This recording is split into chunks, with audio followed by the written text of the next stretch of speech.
Greetings and salutations, everybody. Welcome to the Catacomb Cult Presents 31 Days of Horror, Week 2. We got 7 new movies down the pike. I'm going to go through and review them.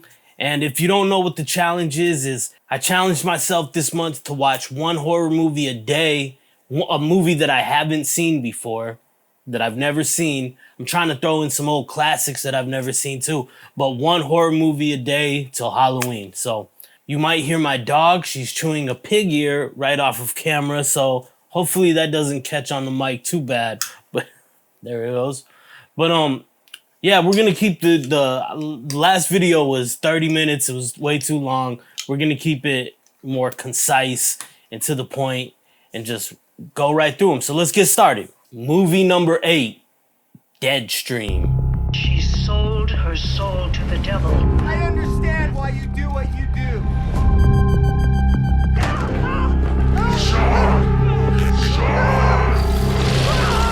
I don't want to be remembered as a douchebag. Somebody help me!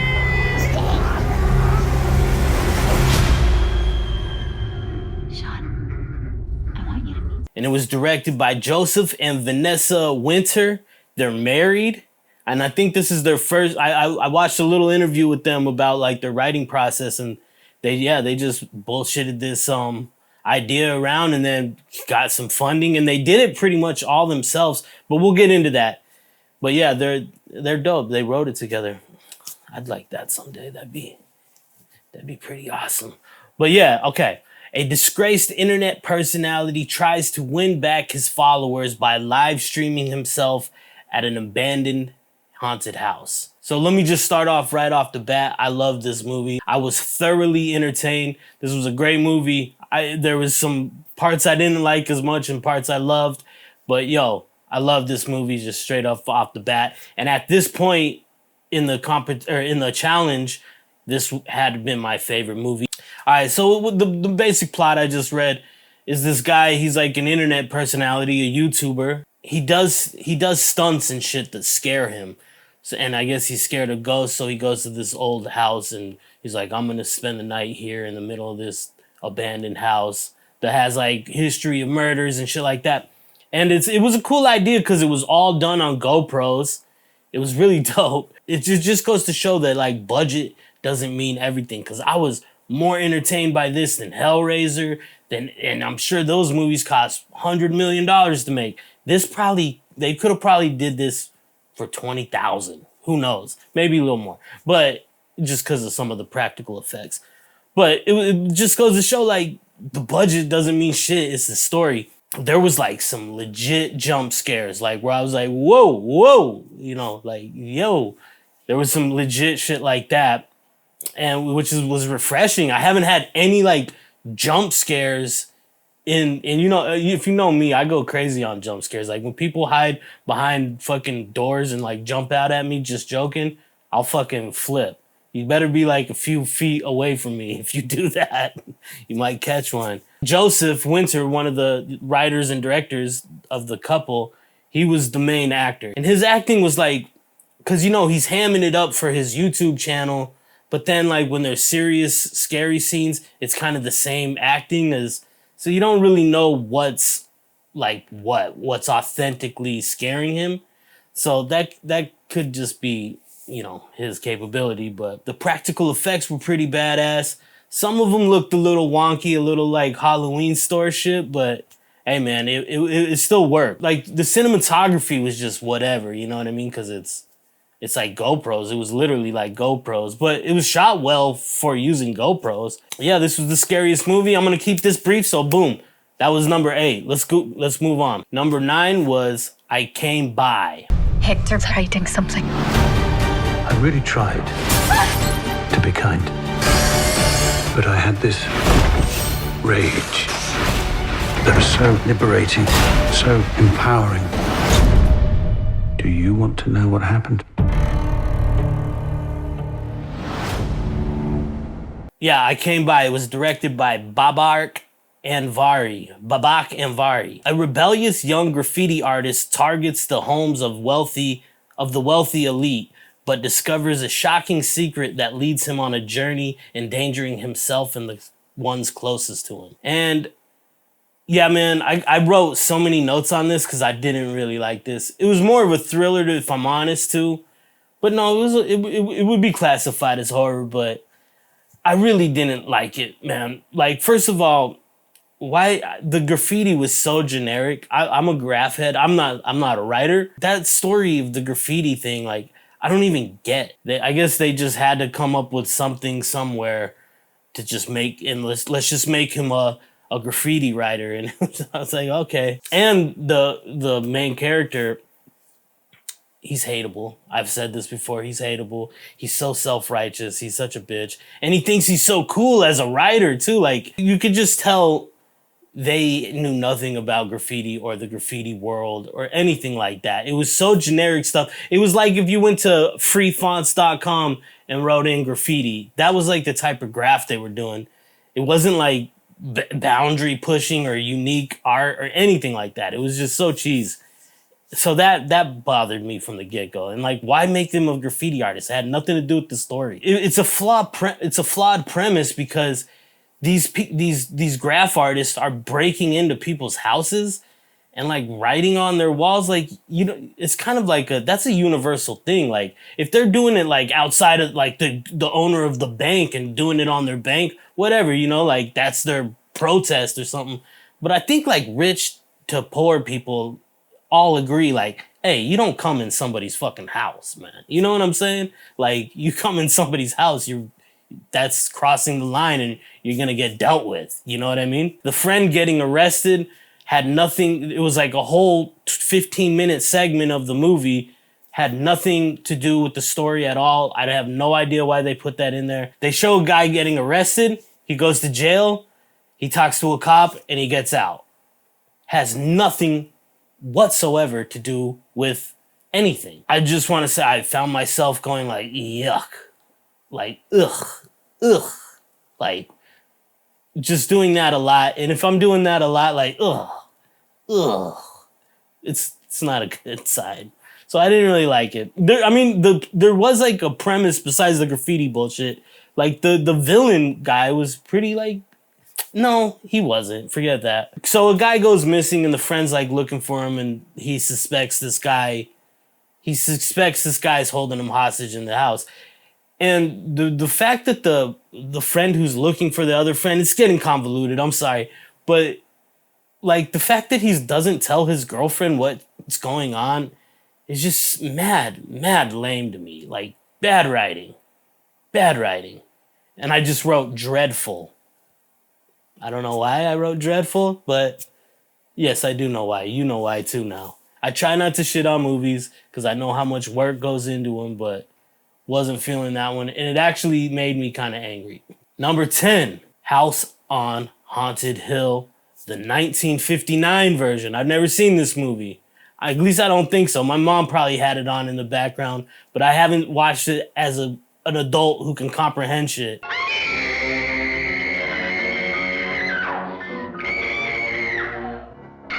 You ready, dear? No. Are you ready, dear? Yes. Damn you.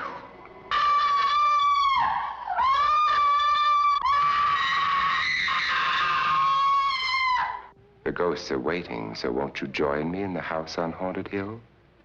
Hurry, or you'll be late for your own funeral.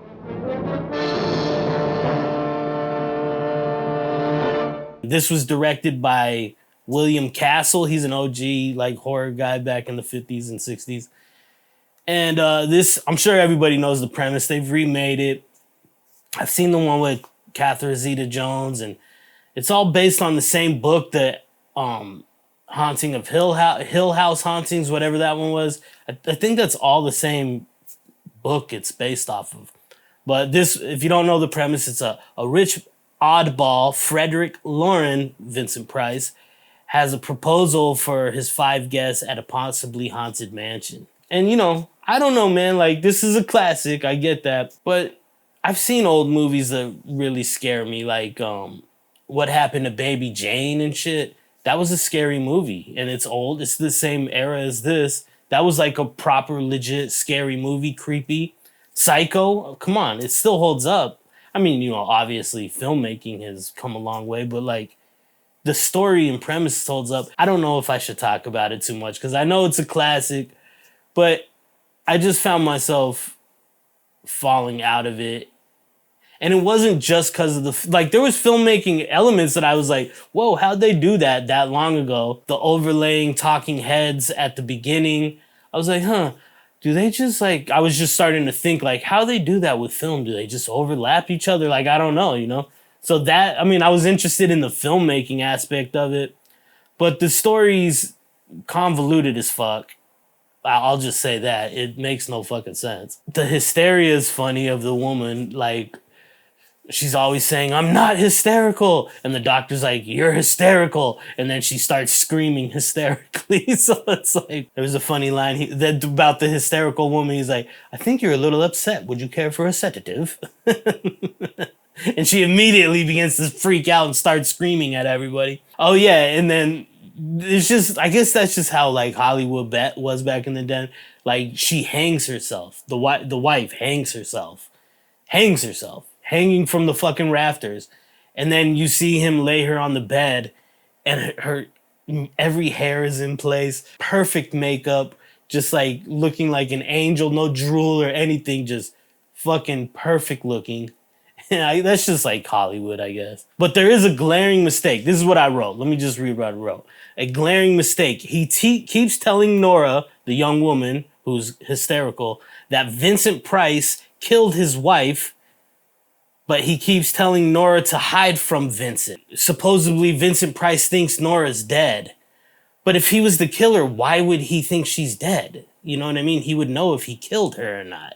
So that was like a whole, maybe I watched it wrong, but that was like a glaring mistake. Was there ghosts? Like, was there any ghosts? Like, or was it just a guy who was like a murderer? I don't get it. Like there was the woman floating outside, the wife floating outside of the window, but was that a hallucination? Was it a ghost? Was it hysteria? Like, what was it? Like, what? I don't know.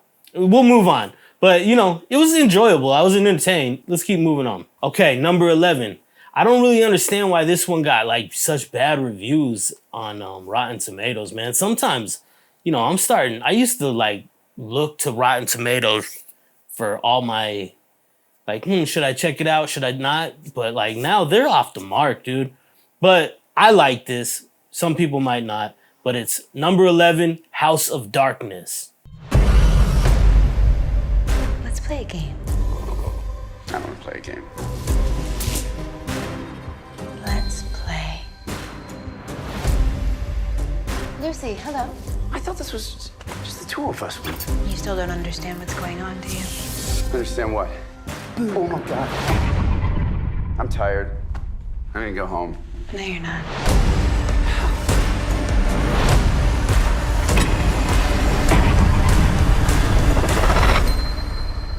Is that how it ends? Who said anything about ending?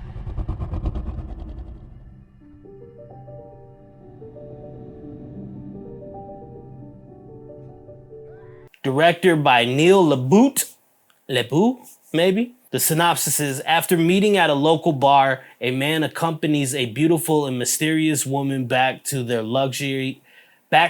luxury and secluded estate. Yo, I really enjoyed this movie a lot. I think Justin Long is a great actor. His dialogue was hella authentic. His like stutters, like kind of like I stutter a lot and shit. And he kind of just like the way he stammers on and like his reactions were like hella authentic. He's good. It was great. There's this movie called Sunset Limited written by Cormac McCarthy. It was written by Cormac McCarthy. I don't know if you know, he wrote like the books. He's an author. He wrote books like The Road and shit and Suttree. And he wrote a play called Sunset Limited. And it was like a hour mini movie on HBO like 10 years ago with Samuel L. Jackson and Tommy Lee Jones. And people hate that movie, but I loved it. It's just straight up two guys in an apartment talking back and forth at each other. One guy's suicidal, the whole thing. But this movie gave me those vibes. Like the first 40 minutes of it, for real. It was just like, it was this guy coming home from a bar with this smoking hot girl. It's just like the dialogue that unravels, and it's kind of sinister and kind of weird. She's kind of a weirdo and shit, and but it's just them talking, and it was dope. It gave me that vibe, and I like that kind of shit a lot. One of my favorite Quentin Tarantino movies is usually people's least favorite, and that's Hateful Eight. I loved Hateful Eight because, you know, it's all these stories just in one fucking setting. I don't know. I dig that kind of shit, and I was into it. I was into it a lot, and it makes me want to be a better writer because it's like, yo, this dude's not doing the writer, the guy who wrote the screenplay isn't doing like crazy settings and shit that I like too, but like it was just like two people in a room having a conversation, and it was entertaining to me. It had me locked the fuck in, you know, so. His performance was great. He keeps like making jokes and they're not landing, and these girls are just like so deadpan and like honest and shit. It's crazy. It was a good movie. But I mean, I will say, I knew this is a spoiler. These are spoils. I should have said this from the top. Even though I knew she was a vampire from the very beginning, I still enjoyed the movie, like watching it all unfurl, as it were. And yeah, man, it was good. It was unique. I liked it. I like unique shit that I haven't seen, shit that's not just cookie cutter. That's the kind of thing that's like hard during this challenge. Like I keep getting movies like I Came By. I'm like, oh man, I wish I would have picked something else. Okay, so number 12, we got Censor. You'd be surprised what the human brain can edit out when it can't handle the truth. Someone's losing the plot. I was wondering if you had anything else on this actress. What's going to happen to her? Well, that's top secret. People think that I create horror. Horror is already out there in all of us.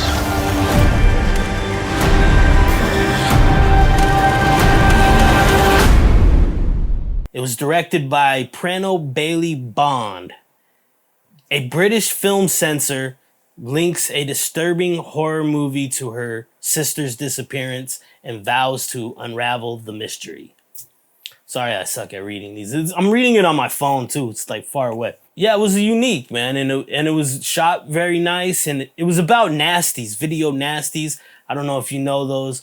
I didn't know too much about them, but I guess they really were huge. And the video nasties were like underground horror movies that were considered banned. I don't know if they were in America. Maybe they were, but they were banned in like, this takes place in the UK. They were banned and like people traded them like fucking trading cards, you know, like, oh, you got this and that. You got Head Choppers 96 or something, like pornos or some shit. Yeah, man, this was a strange movie, man. The lady who was playing the censor, she was a great actor, and she's like a Puritan in there. Like, she's like, thinks her censoring these movies are like changing lives. It's so crazy. She's like the moral police, you know what I mean? It's wild. I will say this though, before I move on about this movie, it was really good, and I liked it, and I had to rewatch the end the next day because I had to like work on this thing in the middle of the night. It was like a rush job, and I was late. And so it was late, and I was like, fuck it, I gotta watch a movie, you know what I mean? I gotta watch one movie a day at least. So I started watching it at like 2 a.m., and I was falling in and out on like the last half an hour, I ain't gonna lie.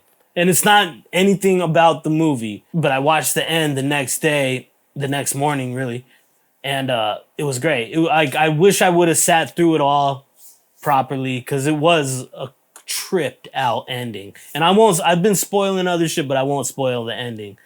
The ending made the whole movie, really. And there was like this editing thing where, because it's an 80s movie, or it takes place in the 80s, and you know, everything in the 80s were like 4:5 or 5:5 ratios, which are squares, you know, not like the widescreen we have now.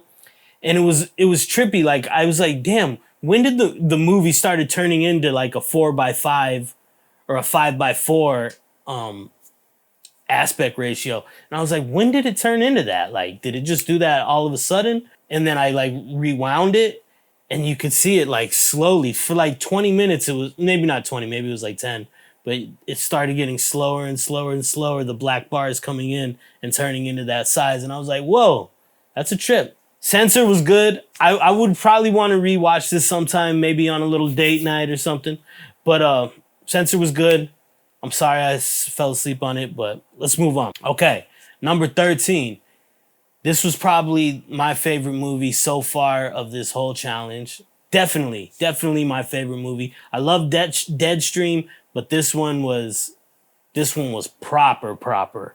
And it's called Sissy. I am loved. I am special. I am enough.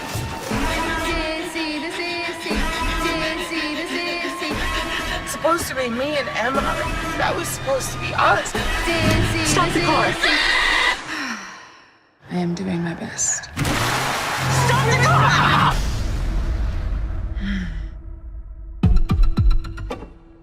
It was directed by Hannah Barlow, who's one of the main actresses in the show, in the movie, and Kane Senes. It's about high school friends Cecilia and Emma, which is Hannah Barlow, the director, run into each other after a decade, and Emma invites Cecilia to her hen's weekend away. Emma is getting married in the movie. I forgot to mention this is an Australian movie.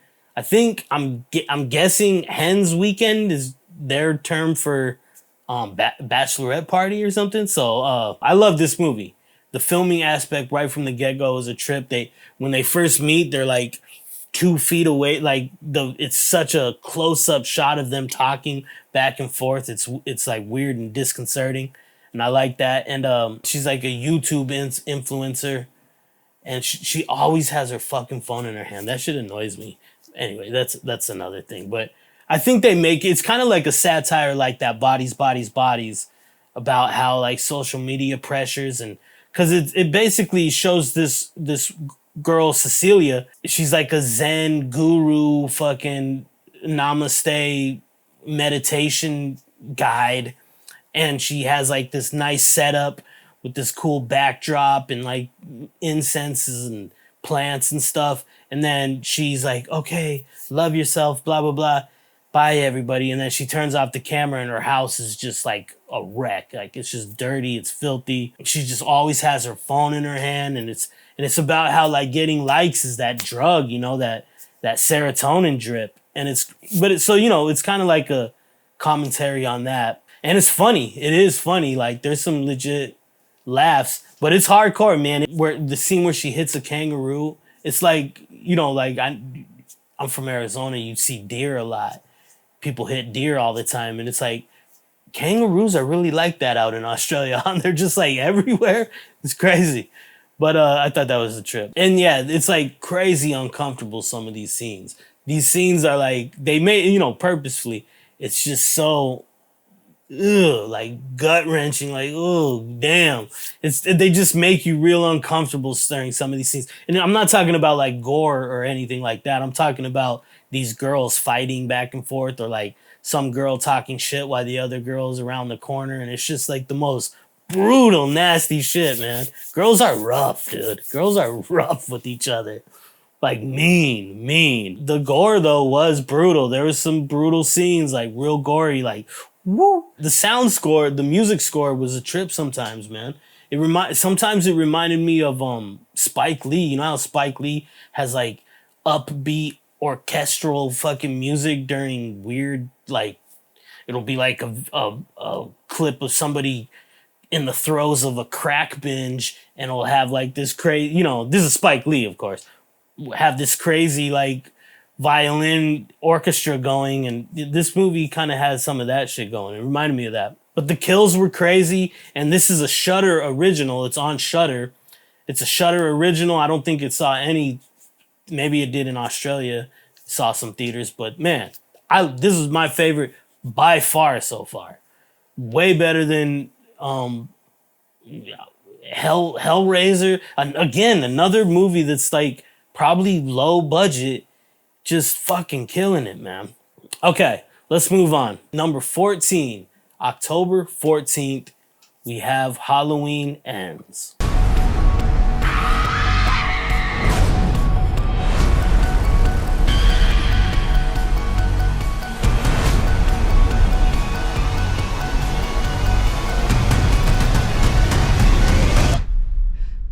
motherfucker.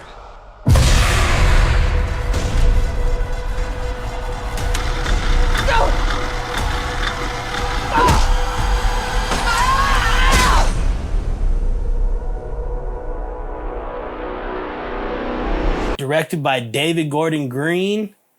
4 years after the last encounter with masked killer Michael Myers, Laurie Strode, right? Yeah, is living with her granddaughter and trying to finish her memoir.